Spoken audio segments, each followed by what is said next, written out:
kauhean hauska tarina tuon puoleisesta.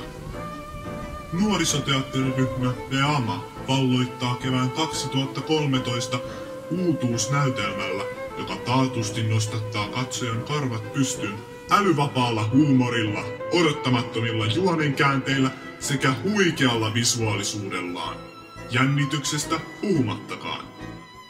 Palataan vuoteen 1969, jolloin ihminen ensi kertaa tallusti kuussa ja New Age-filosofia kukoisti kuin kevään kukkanen.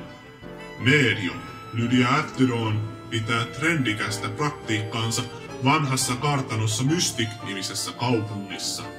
Väkeä käy niin kädestä ennustamisissa, tarot-luvuissa sekä erityisesti intensiivisissä spiritistisissä istunnoissa.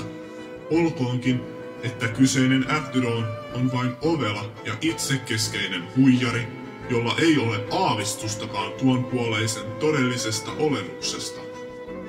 Aisaparina Lydia Apteronilla on taloudenhoitaja rouva Ninspi, joka hänkin on luonteeltaan kiero kuin korkkiruufi ja on päättänyt ilmiantaa emäntänsä toiminnan lehdelle, joka paljastaa juorumagasiinien tavoin yliluonnollisten ilmiöiden hyväksikäyttäjät ja muut huijarit, vieläpä hyvää palkkiota vastaan.